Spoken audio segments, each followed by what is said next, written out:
Olá, sejam bem-vindos a esse curso de Noções Básicas de Trânsito. Antes de falar sobre o curso em si, vou começar me apresentando. Prazer, meu nome é Caio Alexandre Medeiros Neto, sou formado em Administração pela Faculdade Dom Bosco de Porto Alegre, né?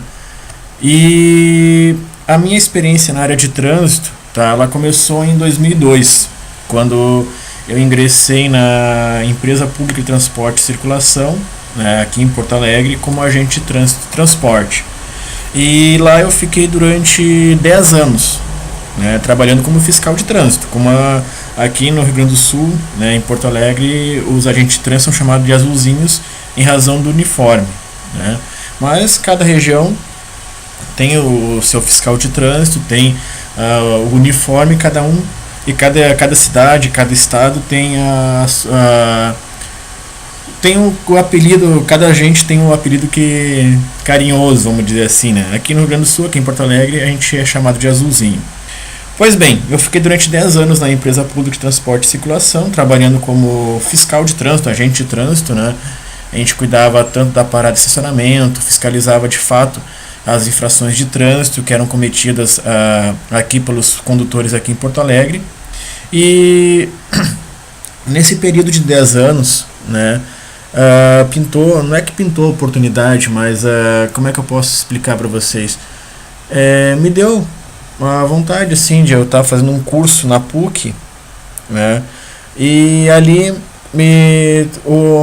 pintou, eu visualizei um curso ali para ser instrutor teórico de trânsito, era feito pela Fundação Irmão José Altão, na época, dentro da PUC, e eu optei, vou ver como é que é. Fiquei praticamente 3 anos trabalhando como instrutor teórico em consonância, em conjunto com o fiscal de trânsito, e gostei muito da área. Então eu fiquei durante acho que quase 3 anos, não chegou a fechar 3 anos, como instrutor teórico de trânsito. E isso me ajudou, foi muito bom, muito legal, gostei muito da área, de estar ensinando novos condutores, explicando e passar a minha visão de fiscal de trânsito, a minha experiência já como fiscal, como agente fiscalizador, Então eu tinha aquele lado de fiscal e estar repassando isso para os novos condutores. Pessoal, faz assim, não faz assim, tudo depende disso, tudo depende daquilo, e desmistificar que a gente estava bem no auge daquela história da indústria da multa, que os agentes de trânsito eram muito criticados, principalmente em São Paulo houve muitas críticas em razão da indústria da multa, aquela coisa toda. Então foi uma época muito conturbada nesse período para os fiscais de trânsito, e eu conseguia tranquilamente passar essa visão de fiscalização para os novos condutores. Claro que depende de cada um, que se vai aceitar ou não a proposta que eu passei, mas em geral consegui ali, a gente conseguiu derrubar muitas barreiras e desmistificar muita coisa. Pois bem, finalizado 2012, eu fiz concurso para ser policial rodoviário federal. Em 2012 entrei, ingressei no quadro do Departamento da Polícia Rodoviária Federal, e desde então eu sou policial rodoviário federal, Então, prazer, esse aí sou eu, Esse módulo aqui, meus equipamentos não permitem ainda que eu consiga fazer filmagem e transferir a imagem do computador, Então, nesses primeiros módulos, assim, eu vou fazer, será dessa forma, vocês irão ver minha voz, e essa é a única imagem que por enquanto vocês terão de mim. Então, prazer, meu nome é Caio Alexandre Medeiros Neto, sejam bem-vindos ao curso, que daqui a pouco eu já vou explicar melhor como é que ele vai funcionar. Então, como eu estava falando, em 2012 ingressei na Polícia Rodoviária Federal, entrei por trabalhar em Santa Catarina, e atualmente estou no estado do Rio Grande do Sul. E como eu fui instrutor teórico, pintou a oportunidade de eu trabalhar como instrutor na disciplina de fiscalização de trânsito pela Academia da Polícia Rodoviária Federal. Então, em 2014, eu fiz N cursos ali que eram necessários, Em 2014 eu fui portariado pela Academia da Polícia Rodoviária Federal para ser instrutor da disciplina de fiscalização de trânsito, né? E com muito orgulho mesmo, voltei então à sala de aula, agora formando novos colegas, né, nos cursos de formações curso de formação de profissionais, né, no CFC, curso de formação de policiais, né, e essa portaria me permite também trabalhar na disciplina nas regionais, né. Então, desde 2014 eu sou instrutor portariado pela Polícia Rodoviária Federal para trabalhar na parte de fiscalização de trânsito, né. Então, não é só eu, obviamente, existe vários instrutores espalhados para o Brasil afora, né. E realmente os debates são muito acalorados assim, e essa experiência eu quero passar para vocês a partir de agora. Pois bem, feitas as apresentações, né, novamente sejam bem-vindos a esse curso. A ideia desse curso, vocês estão vendo aqui um caminho que nós vamos fazer. Primeiramente vamos falar dos objetivos, visão histórica do como é que foi o ingresso do conceito de trânsito no Brasil. Vamos falar da Lei 9.503, que é o novo Código de Trânsito, das definições do capítulo 1, definições preliminares, do Sistema Nacional de Trânsito no capítulo 2 e, por fim, vamos finalizar nas perguntas. A ideia desse curso de noções básicas de trânsito é dividir de 2 a 3 vídeos curtos assim. Primeiramente, esse primeiro vídeo, como teve essa parte de apresentação, então a tendência é ele ser um vídeo um pouquinho mais extenso. A minha proposta de vídeos aqui é de 30 a 50 minutos, né? Não mais do que isso, para não ficar muito maçante, né? Que a gente sabe que normalmente os vídeo não tem a mesma, a pessoa não está no ambiente de sala de aula, então aquela 1 hora e meia de aula é diferente do que a pessoa está em outro lugar e assistindo um vídeo via internet. Então, por isso a proposta é fazer vídeos curtos, né, de 30 a 50 minutos, e então esse caminho que a gente vai fazer nesse módulo. Então a gente vai ter provavelmente de 2 a 3 partes esse vídeo aqui. Então, primeiramente, vamos lá então. Primeiro vídeo, vamos passar para vocês então qual é a proposta desse módulo, né? Como eu falei, é um curso de noções básicas de trânsito, né, que o objetivo dele é basicamente nivelar os senhores para que a gente possa avançar, né? Na verdade, esses primeiros módulos serão dessa forma. A gente vai trabalhar o capítulo 1, capítulo 2, né, no próximo módulo, em outros vídeos nós vamos trabalhar as normas de circulação e conduta, vamos trabalhar as categorias, classificação dos veículos, procedimentos administrativos, e assim a gente vai se aprofundando na nossa disciplina de Código de Trânsito, né? Mas aqui hoje simplesmente é um bate-papo tranquilo, é realmente um nivelamento mesmo, né? É bem básico, né? Ele não é um curso de autoescola, né? Mas vai buscar bastante coisas, porque realmente quem está se habilitando agora, né, buscando habilitação na autoescola, vai ver essas coisas, vão acabar vendo essa matéria na sala de aula. E quem já trabalha com trânsito, quem já lida com trânsito, ou quem está estudando trânsito para fins, concurso, ou seja lá o que for, também vai ver isso aqui. Primeiramente, então, a gente vai trabalhar a visão histórica, né? Mais a título de curiosidade, a partir do quando é que o assunto trânsito começou a entrar no Brasil, né, até os dias atuais. Vamos fazer um comparativo entre as novidades, entre o Código de Trânsito antigo, né, o CTN, o Código de Trânsito Nacional, e o Código de Trânsito Brasileiro, que é o atual, que está aí hoje. Vamos ver as grandes novidades que o CTB trouxe para nós. Vamos comentar um pouco sobre as definições preliminares, já vai vir algumas coisinhas ali que a gente vai ao longo do curso estudar. E por fim, o Sistema Nacional de Trânsito, né? Como é que ele é, que sistema é esse, quais são os órgãos que estão ali, como é que funciona, qual é o método de integração, tudo a gente vai debater nesse módulo aqui. Certo, senhores? Então vamos embora.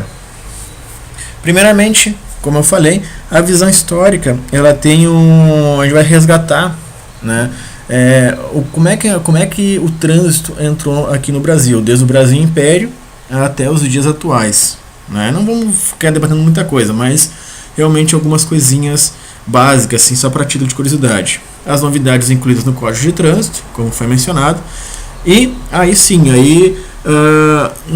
gente vai ter o capítulo 1, que é disposições preliminares. Então, para isso, antes de a gente começar a entrar na disciplina propriamente dita, o que eu peço aos senhores? Né, que tenham um código de trânsito à mão, né, um CTB, uma legislação de trânsito, ou, se porventura, como vocês estão vendo esse vídeo via internet, provavelmente num site de busca, digita ali Lei 9.503/97, que é a lei do Código de Trânsito, e provavelmente vai aparecer ali várias páginas indicando, falando sobre a legislação de trânsito. Procurem a página da Casa Civil do Palácio do Planalto, né, que ali é a legislação mais atualizada, ela não é comentada, né, mas ali é a legislação de trânsito mais atualizada que nós temos. Certo, senhores? Também, futuramente, a gente vai dar uma olhada em algumas resoluções, então, se quiserem já anotar, procurem no site www.denatran.gov.br. O gov é de governo, tá? Não confunda o gov com .com, certo? Que também a gente vai dar uma olhada em algumas resoluções, portarias, né, ao longo do curso, e aí esse acesso também, ele, em tese, o acesso às legislações, a legislação é gratuito, está ali à disposição, qualquer um pode baixar e estudar em casa. Certo, senhores? Então, no capítulo 1, vamos conceituar o trânsito, como é que o Código de Trânsito conceitua o trânsito, né? O que é o Sistema Nacional, qual é a função desse Sistema Nacional de Trânsito, e o capítulo 1 vai conceituar o que são vias terrestres também. Por fim, no capítulo 2, quando a gente for falar de Sistema Nacional de Trânsito, a gente vai falar um pouquinho sobre a Política Nacional de Trânsito, né, sobre suas diretrizes, suas básicas e tal. Vamos aprofundar um pouquinho, mas não muita coisa assim, tá? Porque eu vou indicar para vocês a resolução que trata da Política Nacional de Trânsito atual, e aí, se vocês quiserem analisar melhor, simplesmente basta ler ali e qualquer dúvida repassar para nós. Vamos debater um pouco, comentar o que são os órgãos normativos, os órgãos executivos, os executivos rodoviários, a Polícia Rodoviária Federal, qual é o papel da Polícia Rodoviária Federal no Sistema Nacional de Trânsito, das polícias militares e da JARE. Então, gente, esses são os nossos objetivos nesses 2 a 3 vídeos que nós vamos fazer. Então, primeiramente, vamos, sem perder tempo, vamos começar a falar da visão histórica. Quais são os primeiros registros de trânsito, de legislação de trânsito no Brasil? Lembrem que no Brasil Império teve um momento que Dom Pedro, que é a corte real portuguesa, veio se instalar no Rio de Janeiro, né? Então nós tivemos aqui a presença de Dom Pedro I, e porventura depois o filho dele, Dom Pedro II, acabou ficando. Em 1989 foi decretada a independência do Brasil, certo? Ou instauração da República, como vamos dizer assim. Então, como é que funciona? Em 1850, Dom Pedro II concede um serviço de transporte entre o Rio de Janeiro e a Vila de Iguaçu, né? Então, é uma das primeiras legislações de trânsito que nós vamos ter. Embora seja uma concessão de serviço de transporte e trânsito normalmente estão bem associados. Porventura, em 1853, ainda no século XIX, foi aprovado, né, as posturas de circulação de carros, SEG e outros veículos de transporte. Sem retornar à época do século XIX, provavelmente no Brasil não deveria ter muitos veículos automotores, né? Então a maioria eram carruagens, carros a tração animal, né? E SEGs, o que eram SEGs? SEGs eram esses aparelhos aqui, ó, né? Era um veículo de 2 ou 4 rodas, né, com tração animal, né, e com dois ou três assentos ali dois ou três lugares no máximo para levar os passageiros, né? Então eles faziam um serviço, vamos dizer assim, um serviço de táxi, né? Na verdade um só assento, mas aí era 2, 3 lugares aí que levavam as pessoas aí para cima e para baixo. Pois bem, de lá para cá muita coisa evoluiu, obviamente, né? E só que só para pincelar algumas coisas que estão no Código de Trânsito atual e que já foram pensados muito antes aí. Primeiramente, os limites de velocidades. Como é que eram os limites de velocidade naquela época? Já em 1902, no século XX, né, o que dizia ali no Rio de Janeiro? Na região urbana do Distrito Federal, lembrem que Brasília só foi construída na década de 50, né, começou a ser construída por Juscelino Kubitschek, então até lá o Rio de Janeiro fora o Distrito Federal do Brasil, né? Então, na região urbana do Distrito Federal, a velocidade dos automóveis não poderia ser superior a 10 km por hora, na região suburbana 20 km e na zona rural 30 km por hora, certo? Já em 1910, teve um decreto, 8.324, que fala sobre a velocidade dos motorneiros, né? O que seriam motorneiros? Na verdade, os motorneiros são os condutores de bondes, né? Não são os maquinistas, mas são os condutores de bondes. Hoje em dia, a gente tem motorneiros trabalhando no Brasil? Sim, com certeza sim, né? Eu tive o prazer de visitar esse ano o Rio de Janeiro, e ali existe uma linha de bonde que sai da Lapa, ali do lado da Petrobras, para o Morro da Santa Marta. É uma linha turística, obviamente, mas atende ali a população, sem problema nenhum ali, e leva as pessoas ali para conhecer o Morro da Santa Marta, né? E quem faz isso são os bondes, são os motorneiros que conduzem através de trilhos as pessoas ali nesses veículos, né? Então, o que dizia esse decreto? Que se mantivessem constantemente senhor da velocidade de seu veículo, devendo diminuir a marcha ou mesmo parar o movimento todas as vezes que o automóvel possa ser causa de acidentes. Ou seja, então, do início do século XX até os dias atuais, a preocupação com a velocidade ela é uma coisa inerente, né? Então ela sempre meio que teve presente na nossa legislação de trânsito, seja ela qual for, seja ela para regularizar uma velocidade no município ou como é hoje no Brasil inteiro. Por fim, quais eram os pré-requisitos para ser um condutor naquela época, em 1928, por exemplo, e quais são os pré-requisitos para ser condutor nos dias atuais? Se vocês lerem aqui, provavelmente não mudou nada, né? A pessoa tem que ser maior de idade, saber ler e escrever, e a única coisa que muda é que naquela época, se a pessoa tivesse algum tipo de deficiência, não é deficiência, algum tipo de deficiência, né, algum tipo de problema, ela não poderia simplesmente, era vetada automaticamente da obtenção da CNH naquela época. Hoje em dia, com a evolução da medicina, tranquilamente as pessoas passam por uma junta médica para ver a questão física e uma junta psicológica, né? Passam por um médico, por um psicólogo, para verificar se tem condições físicas e psicológicas para poder dirigir algum veículo, né? Então, essa é a mudança, mas para só vocês terem uma ideia que do CTB atual e para aquela época existia sempre essa preocupação dos pré-requisitos aí para poder dirigir um veículo de forma que não viesse a atentar a segurança das pessoas aí. Então, só para mostrar, nós tivemos aí basicamente 4 códigos de trânsito, né? 4 legislações específicas. Mas na prática mesmo nós tivemos de fato, vamos dizer assim, não de fato, mas basicamente 3. Porque o Decreto-Lei 2994, né, ele durou apenas alguns meses, assim, se eu não me lembro, foi 8 a 11 meses no máximo, né, que já foi trocado pelo 3.651.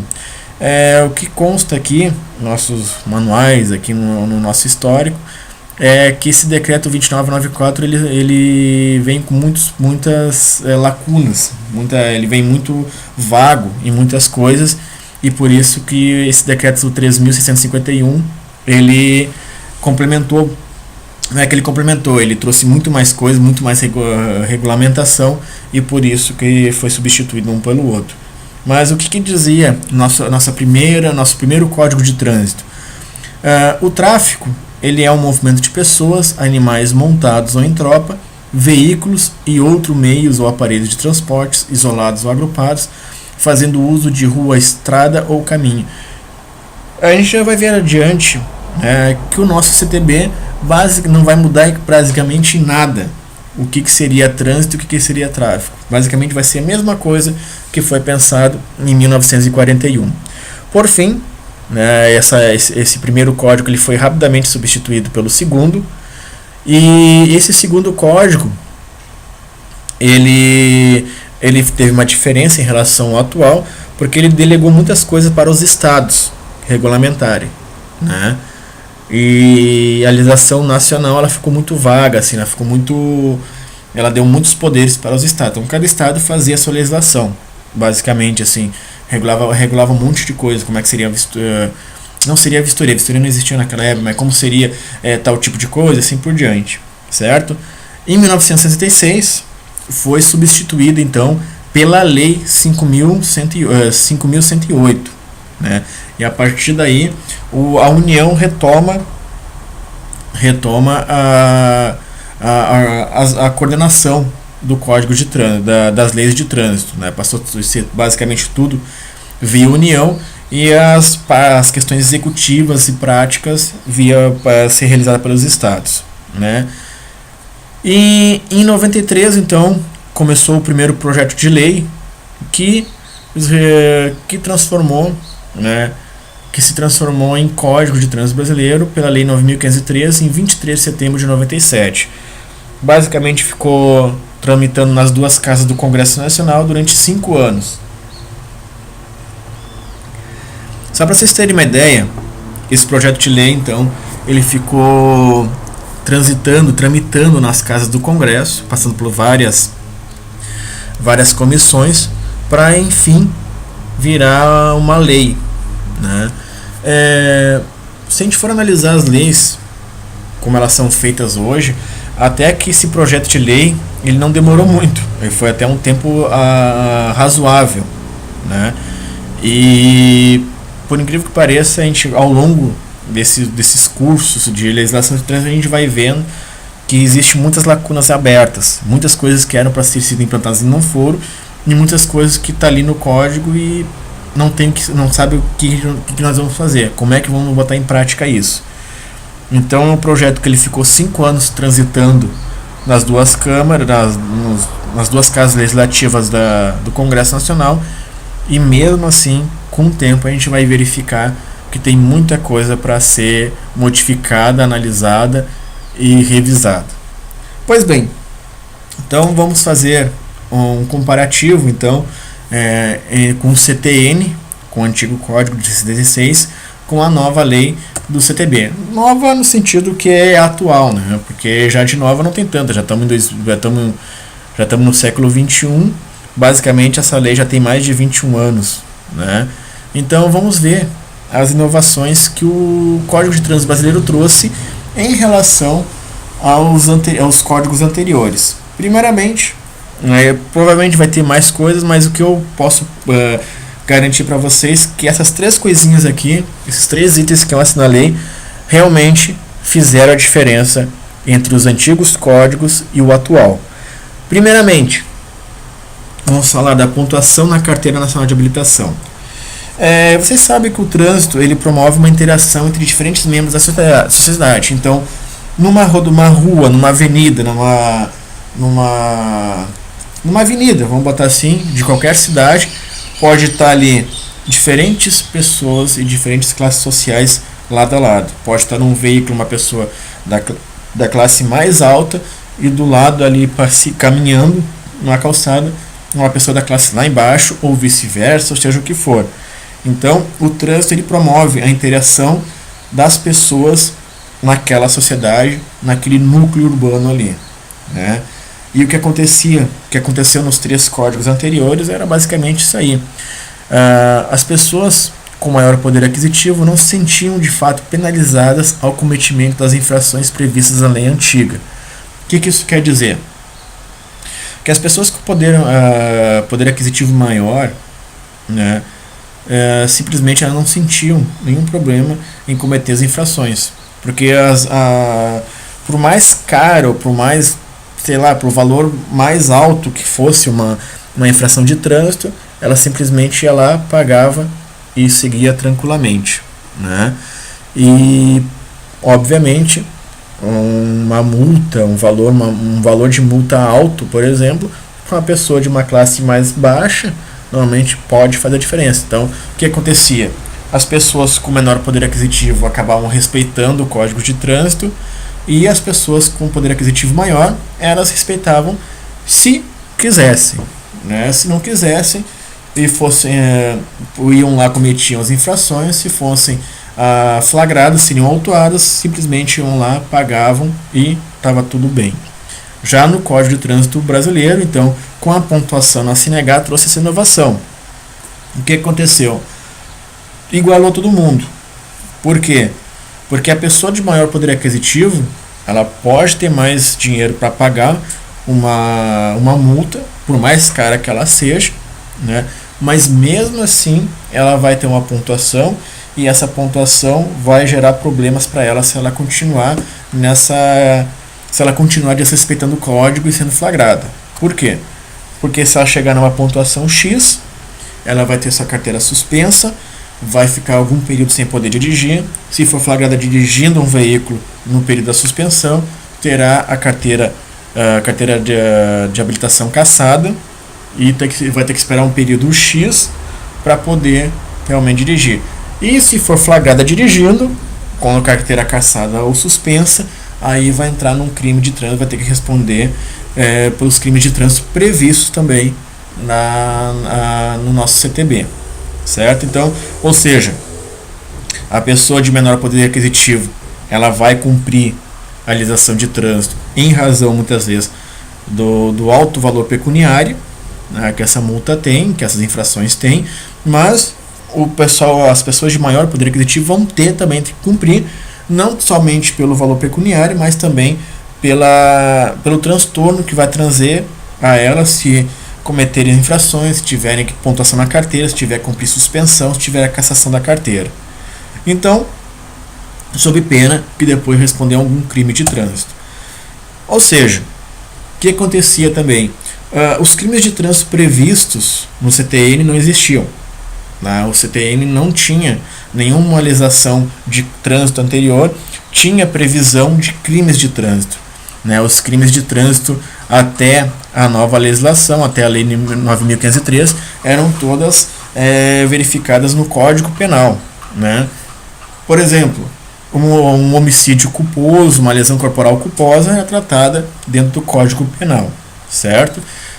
Embriaguez e racha, essas coisas, no máximo na contravenção penal. Ou seja, não existia crimes de trânsito previstos no antigo CTN. Já no atual, existe um capítulo todo dedicado aos crimes de trânsito cometidos na direção de veículo automotor. Então nós vamos ter ali crimes de embriaguez, crime de racha, crime de homicídio, de lesão corporal culposa, de homicídio culposo e assim por diante. E quando a gente chegar nesse ponto de comentar os crimes de trânsito, a gente vai debater muita coisa ali, porque algumas coisas ainda eram remetidas ao Código Penal, que era a questão do dolo eventual, que também, quando chegar o momento, a gente vai debater bastante isso aí. Mas, por fim, só para vocês terem uma ideia, que os antigos códigos, os 3 códigos anteriores, não falavam nada de crimes, e o atual inovou e trouxe para a seara do trânsito um capítulo específico para os crimes cometidos na direção de veículo motor, ou seja, os crimes de trânsito. Outra coisa que foi bastante importante, que inovou muito o nosso trânsito no Brasil, foi a municipalização do trânsito. Por quê?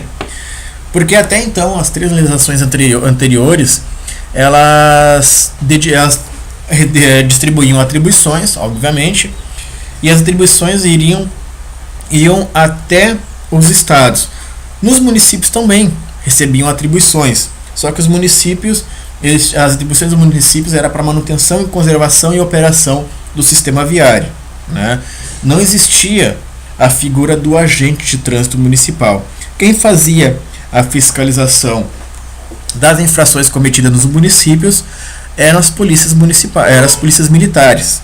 Então eram muitas vezes ali o policial militar autuando o veículo numa carga e descarga, numa placa de proibido parar e estacionar, passar o sinal vermelho e outras infrações que existiam no antigo CTN.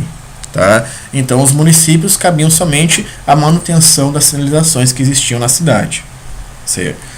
Ou seja, a partir então do CTB, os municípios também puderam contar com criar cargos para os agentes municipais de trânsito e também aliviar um pouco a polícia militar, né? Porque a polícia militar, ao longo desses últimos 20 e poucos anos, as polícias militares também tiveram que se dedicar muito mais à questão da segurança pública e deixar o trânsito um pouquinho de lado, né? Então a presença da figura do fiscal de trânsito municipal ajudou muito, né, a endireitar muitas coisas que existiam nas nossas cidades aí. Então o agente de trânsito foi uma inovação desse novo Código de Trânsito, que trouxe para a seara dos municípios, a fiscalização também de trânsito, né? Obviamente, nas rodovias federais existe ainda até hoje a Polícia Rodoviária Federal.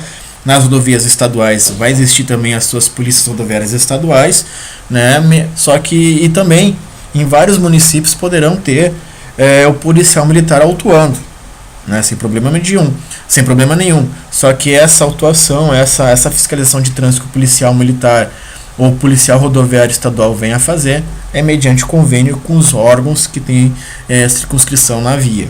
Certo, pessoal? Então essas foram as inovações que nós tivemos aí no código no novo Código de Trânsito, ali 9.503, em relação aos antigos códigos de trânsito que existiram, que já passaram no Brasil aí. Então, vamos seguir, vamos adiante então, vamos começar a trabalhar um pouquinho no capítulo 1, nas disposições preliminares ali, falando para vocês o que traz esse capítulo aí. Basicamente esse capítulo é um capítulo bem básico mesmo, ele vai apresentar o Código de Trânsito para nós, então ele já caracteriza o trânsito como de qualquer natureza, né, o trânsito de qualquer natureza nas vias terrestres do território nacional, abertas à circulação, reger-se-ão por esse código, ou seja, qualquer via terrestre, né, do território nacional, abertas à circulação, reger-se-á por esse código. Então a primeira coisa que o capítulo 1 traz é isso aí para nós, né? Então daqui a pouco já vamos trabalhar o que são vias terrestres, né, o que é abertas à circulação, e por fim já vamos passar a responder as competências de trânsito que compete, né, o trânsito, o que é o sistema nacional, qual é a função, e que por fim o que são vias terrestres. Então vamos lá, gente. Trânsito. O trânsito é a utilização das vias por pessoas, né, na verdade é a caracterização do trânsito. É a utilização das vias por pessoas, veículos, animais, isolados ou em grupos, conduzidos ou não, para fins de circulação, parada, estacionamento e operação de carga ou descarga.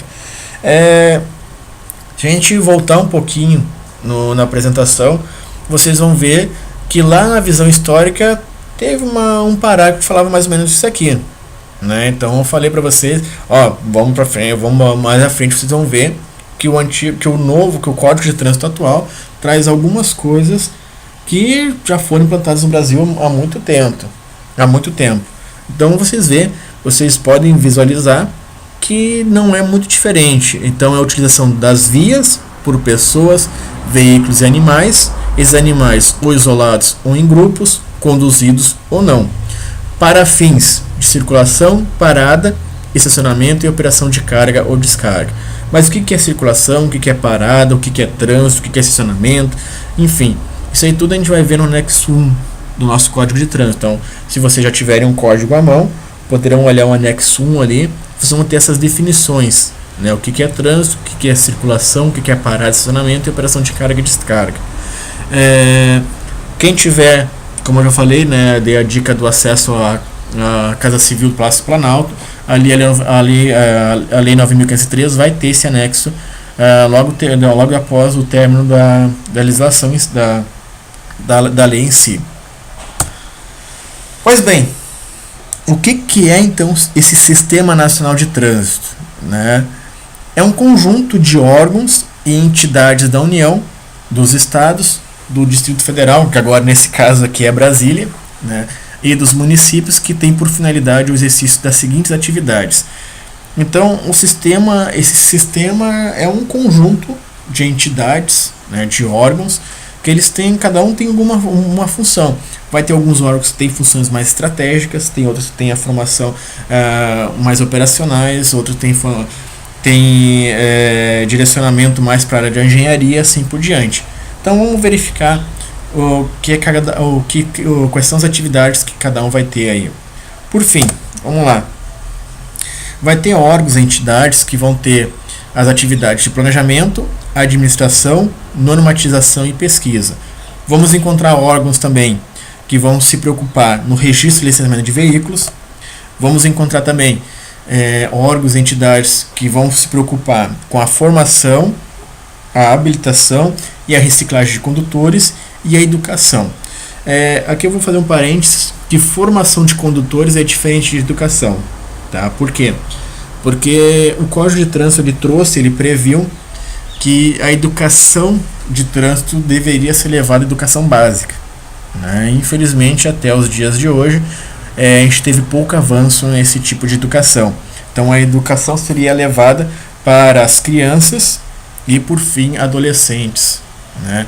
Para ser uma disciplina para ser uma disciplina discutida por vários professores em várias disciplinas, né? Seria uma educação, vamos dizer assim, multidisciplinar, né? Seria professor de geografia conversando falando de trânsito, professor de história falando de trânsito, professor de português, o professor de matemática, assim por diante. Então essa educação aqui, ela é diferente da formação, que a formação trabalha ali a formação do próprio condutor ali na autoescola já. E essa educação aqui, ela é educação na escola de fato, né?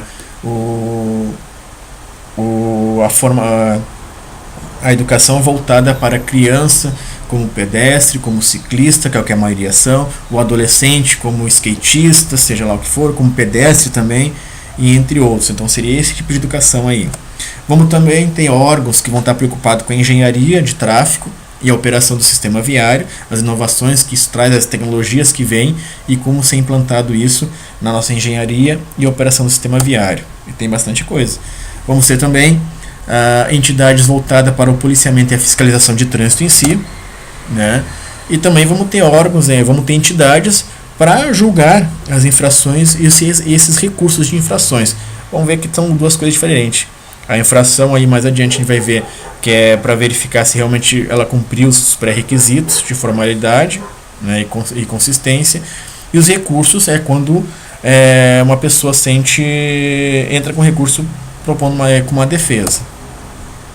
E por fim a gente vai encontrar também entidades que vão trabalhar com a aplicação de penalidades. Senhores, então, qual é a função do Sistema Nacional de Trânsito? Né? Tendo essa gama de órgãos e entidades, né, que trabalham fazendo diversas coisas, a função do Sistema Nacional de Trânsito é ações de defesa à vida, preservação da saúde e meio ambiente, preservação da saúde e do meio ambiente. Tá? Então, essas são as três premissas que todos os órgãos têm que ter. Tá? Ações de defesa à vida, preservação da saúde e do meio ambiente. Bom, vamos ir finalizando então essa primeira parte, né, explicando para vocês então o que são vias terrestres. Então, o capítulo 1 já começa a descrever o que são vias terrestres e logo no início a gente trabalhou, deixa eu ver aqui se já está aqui. Pera aí, vamos voltar. Pera aí um pouquinho. Aqui. Então depois eu mostro ali para vocês que tinha ali o conceito de trânsito, né, que eram o trânsito em vias abertas, vias terrestres abertas à circulação. Então vamos trabalhar o que são as vias terrestres. São as vias urbanas e rurais, né, e que são elas ruas, as avenidas, os logradouros, os caminhos, as passagens, as estradas e as rodovias. As praias e as praias abertas à circulação pública. Então tudo aí é classificado como via terrestre, certo? Isso que eu falei até aqui foi o que foi originalmente colocado no Código de Trânsito. Posteriormente, através de novas leis, né, de alterações, foi incluído também esses dois itens. Vias internas aos condomínios constituídos por unidades autônomas, né, e as áreas de estacionamento de estabelecimentos privados de uso coletivo. Então, também foi atribuído ao Código de Trânsito a classificação de vias terrestres esses dois itens, né? Então, por exemplo, uma área de estacionamento de estabelecimento privado de uso coletivo. A primeira coisa que pode vir à cabeça, e que venha realmente à cabeça, são as áreas de shopping, de supermercados, né, que tem ali um estabelecimento privado que tem uma área de estacionamento que é de uso coletivo. Então qualquer cliente queira ir ali num shopping, por exemplo, vai usar aquela área, e aquela área estará sujeita à fiscalização pelos órgãos de trânsito. Então é isso que essas inovações aí elas foram acrescentadas depois no nosso Código de Trânsito. Bom, senhores, então a gente fica inicialmente por aqui, né? Eu falei que ia ser um textinho curtinho, ia ser um vídeo curto assim, né? E já vamos continuar onde paramos para ir para o capítulo 2. Então, senhores, muito obrigado pela